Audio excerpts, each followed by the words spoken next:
It's a happy birthday for the EP before, now an EP. I'm with the salot ng GMA.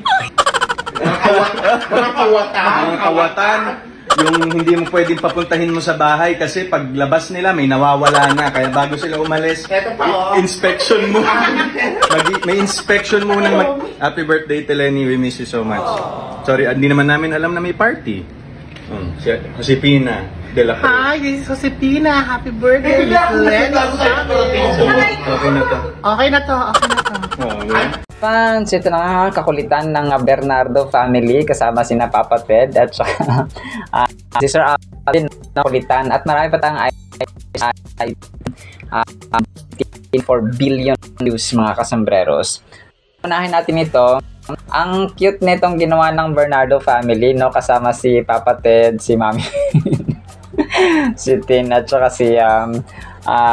si Kay mga kasambreros. So upload ni Yokyo sombrero. Tapos nag-aantay sila kunwari ng stepping, tapos si Baby QQ yung yung lead. Yung mga lolo at lola niya hindi makasabay gaano dun sa may likuran, no, at saka at si tita niya at saka si mama niya mga kasambreros ay parang kumakapa-kapa din ng steppings, no, or steps mga kasambreros. Nakita na ko dito kay kay Papa Ted at saka kay Mami Min niya mga kasambreros, no? Kay Lolo at saka kay Lola mga kasambreros. So sobrang cute lang ng Bernardo family. Naalala ko tuloy yung nagsitawanan na lang sila sa huli mga kasambreros, no?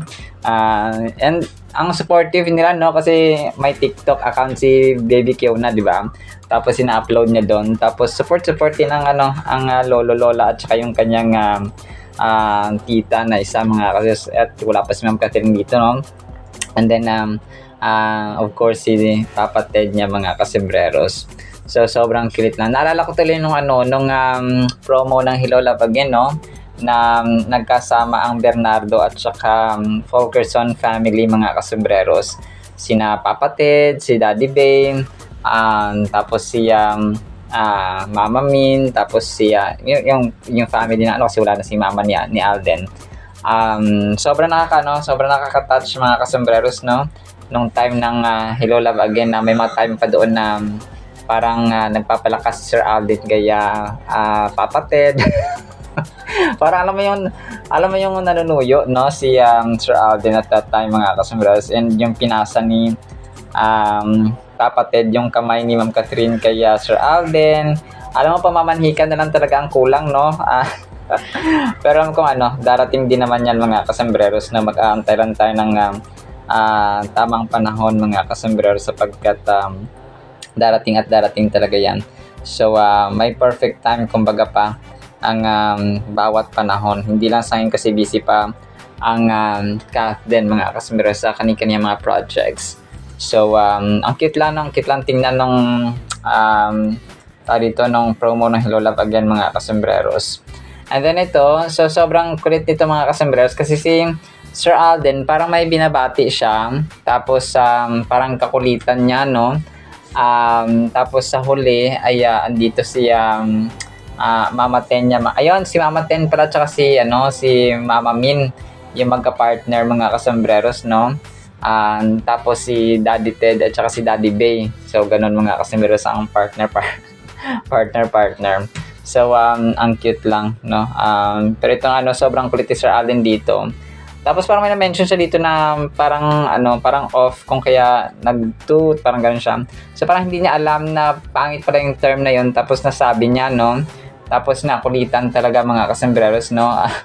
Kulitan talaga kapag si Sir Alden mga kasambreros ang yung kasama. Pag seryoso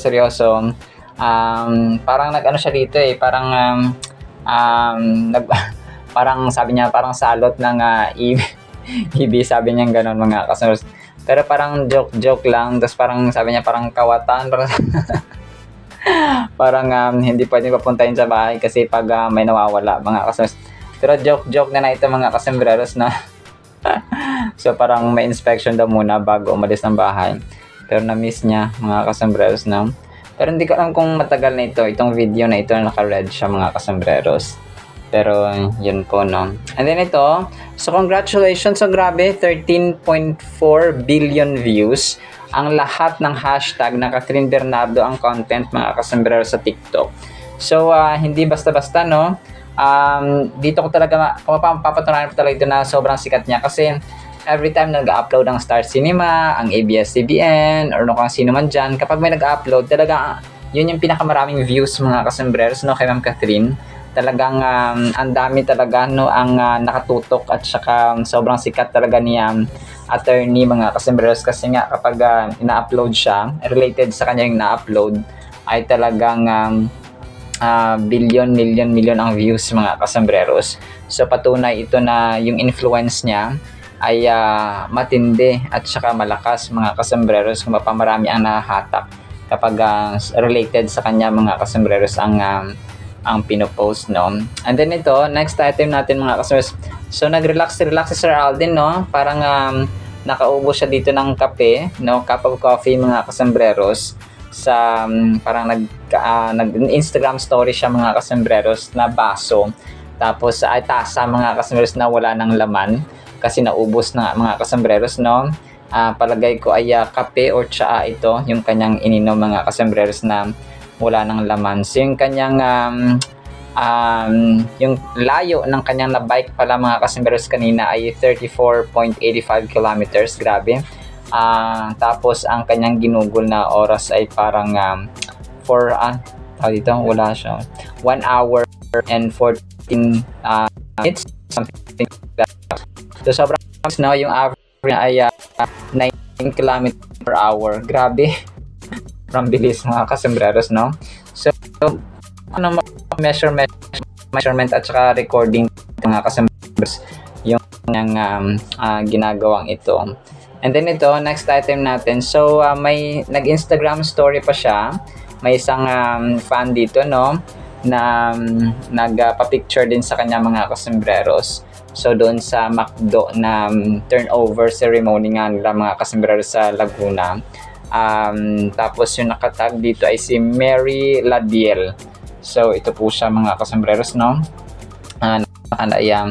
Isang fan din po, mga, hindi ko alam kung public official ito. So baka public official din siya, mga kasambreros. And then sa Catherine, meron yung kanyang yung kanyang fandom na dito na Kind Cath, mga kasambreros, at saka Cath Tropa, ay parang may ginagawa silang project mission, mga kasambreros, para sa pag-raise ng funds para sa Christmas special ng ABS-CBN. So para magiging part sila, yung fans ni Ma'am Catherine, yung Kind Cath at saka Cath Tropa. So we're lighting up the ABS-CBN Christmas special for our Queen Catherine Bernardo. Let's make season grand, glowing, full of love, just like Cath. Every amount you contribute gets us closer to some seriously exciting things. Plus, you'll be part of something big that makes a real difference. We are now accepting donations and pledges. Let's do this. Cath Cakes, join the mission. Make it magical, unforgettable, and let's slay this Christmas season in style. Yun bang. So ito yung kanilang mga kasambreros. So para magkakaroon sila ng kasi Christmas, di ba, magpapasko na. So parang may bilang fandoms ay mga gantong sila na mga project and fundraising activity, mga kasambreros. So yun po, no. And then ito, next item natin. So ito pa yung mga picture doon sa birthday ni hindi ko ito na flash, mga kasambreros, sa birthday ni Boss Vic Del Rosario, no. Nakasama nga sina Sir Laysam, si Mama Ten, tapos yung iba dito ay hindi ko kilala, mga kasambreros. So yung isa yata rito ay artista, no, if I'm not mistaken, mga kasambreros. Pero ito po ay kuha pa doon sa birthday ni Boss Vic. So hindi ko kasi ito nasama kanina, pero ito po siya, mga kasambreros, no. Ang cute lang. So maaring ito na yung mga last batches ng pictures na kasama doon sa celebration ni Boss Vic na nasabi ko kanina, ay parang doon sa Stardust siya ni Sir Alden, mga kasambreros, ginanap, no? So yun po siya, mga kasambreros. So talagang nakakatuwa lang. And then ito, last item natin. So Instagram story ni Sir Alden, no. Ito nagbabike siya picture, or ito po ay parang kadugtong nung area na kung saan siya nag-bike kanina. So parang dalawang cuts yung ginawa niya kasi nag-flash ako kanina nito, isa. Tapos ito yung kayang karugtong mga kasembreros, no? Parang area doon sa Kalayaan Bridge yata. So parang parati siya doon naka ano, no? Parang kinukuhaan niya parati doon mga kasembreros yung area na to. So ito yata yung nag-jogging din sila Ma'am Catherine at si Coach Mauro dati dito. And then maging siya mga kasembreros sa Kalayaan Bridge. And sabi nga na dito ay indoor back, no? Back to cycling season na si Phenomenal Box Office Cinema King mga kasembreros. Alright, so yan lamang po sa ating Catherine items, no? Sana po ipangin po natin ang Word of God. Today is October 27, 2025. Monday na po. Sana po ipakinggan po natin ang napakagandang salita po ng Panginoon. At para po sa ating Word of God, ay sobrang ganda po nito mga kasembreros, ha? Sana po ipakinggan po natin. Ang title po ay Hindi Espada. 1 Samuel 17 verse 45. Then David said to the Philistine, kay Goliath, "You come to me with a sword, espada, with a spear, and with a javelin, but I come to you in the name of the Lord of hosts, the God of the armies of Israel, whom you have defied." Napakaganda po nito mga kasembreros. Alam natin yung eksena dito. Ito yung time ng laban ni na David at Goliath mga kasembreros. So we know the ending. Nanalo si Goliath mga kasembreros with just 5 stones, no? 5 smooth stones mga kasembreros. So ito yung parang breakthrough na moment niya Haring David. Hindi pa siya hari that time, no? Baby David, teenager na David pa siya at that time mga kasembreros nung na-encounter niya si Goliath, no? He was just around 16 or 17 according sa Bible scholars mga kasembreros. So imagine mo kung ikaw ay 17 years old ngayon na nakikinig sa ating screen, ano ba ang ginagawa natin sa buhay, no? Malamang sa malamang nag-aaral, no? Or talagang busy sa ating buhay araw-araw. So dito si Haring David. So si David mga kasembreros ay alam natin yung istorya na siya po ay isang bata pa, isang teenager mga kasembreros, and hindi siya soldier, no? Isa siyang shepherd mga kasembreros, isa siyang pastor, tagabantay ng mga tupa. Tapos, of course, alam natin yung kwento na yung mga kapatid niya ay galit sa kanya kasi nga siya yung bunso, at saka ina-underestimate, okay? Ina-underestimate. So kung tayo ngayon ay ina-underestimate mga kasembreros ng mga tao sa paligid natin, ay wag po tayong wag tayong mabahala, wag tayong malungkot, wag tayong madismaya. Gamitin natin ito upang maglingkod sa Panginoon at maging successful according sa will ng Panginoon mga kasembreros. Let's say mangarap tayo, makapagtapos ng pag-aaral, pinakauna sa lahat ng ating priority mga kasembreros, tulungan ating pamilya. So ganun po siya mga kasembreros. So si David dito in-underestimate, no, ng kanya kahit na si Haring Saul, kasi ang hari pa noon sa time ni David na bata pa siya, dito sa time ni Goliath mga kasembreros, no, si Haring Saul or si King Saul mga kasembreros sa English. So si Haring Saul ay pinili siya ng mga tao mga kasembreros according sa kanyang looks. Pero mag-focus muna tayo dito mga kasembreros, no, kasi mahabang kwento ito ng kay Haring Saul mga kasembreros. Hindi siya nagustuhan ng Panginoon, no, kasi nag-disobey siya, no, sa end ng kanyang story, ng kanyang buhay. Kung kaya si Haring Saul, after niya ay si Haring David na mga kasembreros ang pumalit sa kanya. So the man after God's own heart, si Haring David mga kasembreros. So ang verse na ito na 1 Samuel 17:45, this verse holds a powerful message about standing strong in the face of adversity and putting our trust in God's strength, no? Ito yung sekreto ni Haring David na nilagay niya.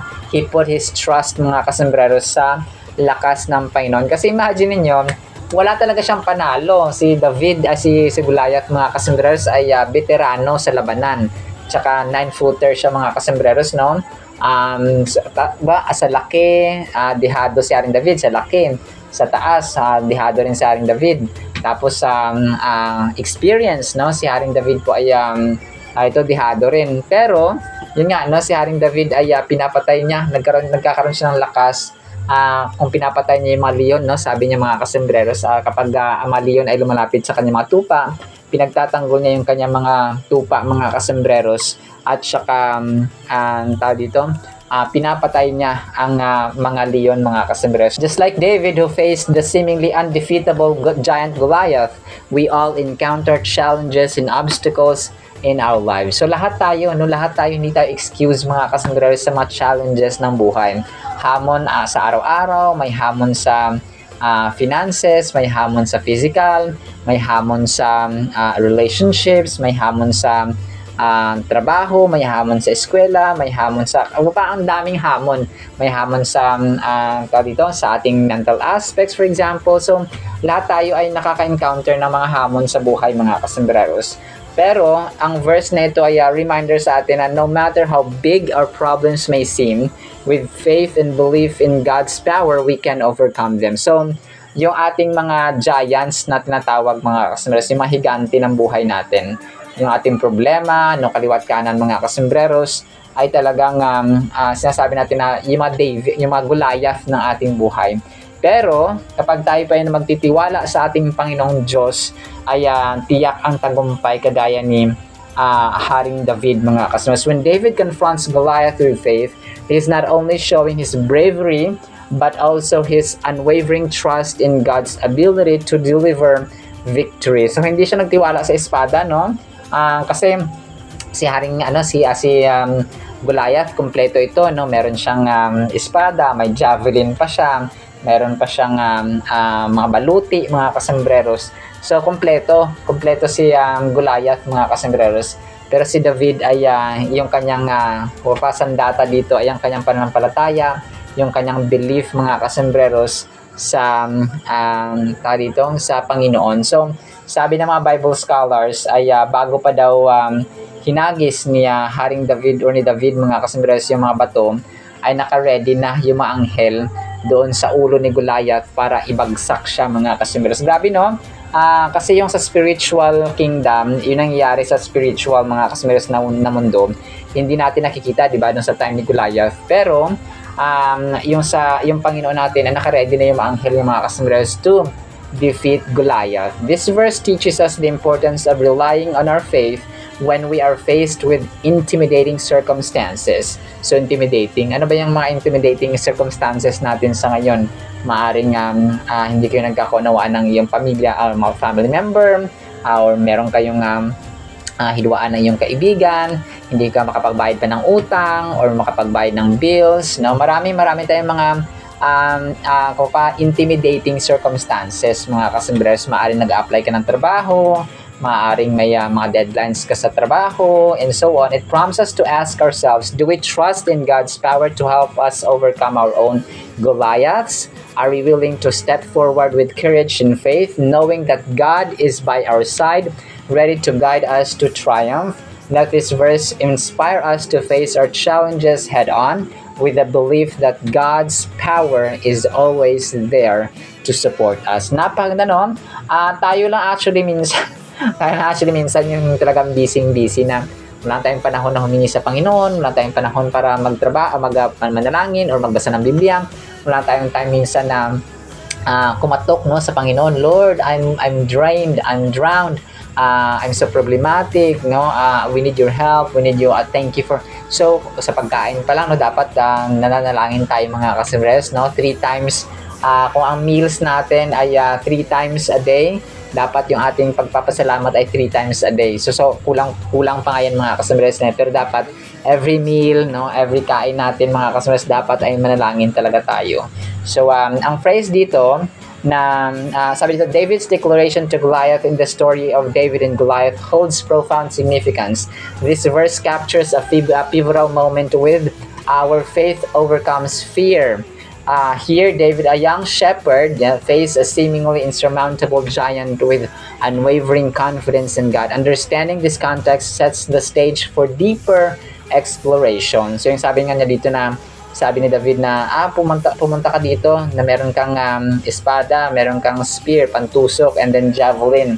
Represents the physical might and worldly power that Goliath embodies. So yun nga, no, ito yung pumapayong ito, mga espada na ito, yung mga baluti na ito, yung mga pantusok na ito po yung mga worldly power ba na pa yung mga pagkapangyarihan na ng mundong ito na walang-wala sa kapangyarihan ng ating Panginoon. So yun ang response ni David ay but I come to you in the name of the Lord of hosts. So yan kasi yung dati na yung term mga kasunod, no, He is the Lord of hosts. Ibig sabihin, Lord of the heavens, Lord of the earth, no, Lord of all principalities, mga kasunod, signifies His reliance not on human strength, but on divine authority. This distinction is crucial. It underscores the biblical theme that faith in God surpasses any earthly power. So, ganun siya mga kasunod. No, grabe, ang ganda ng story ito. But as much as I can explain in detail pa, ay yun lamang muna mga kasembreros, no? Kasi baka mapahaba tayo at hindi na kayo makinig ng ating salita ng Panginoon. Alright, so napakanalito mga kasembreros, no? Hindi sa espada, kundi sa pananampalataya ng ating Panginoon mga kasembreros.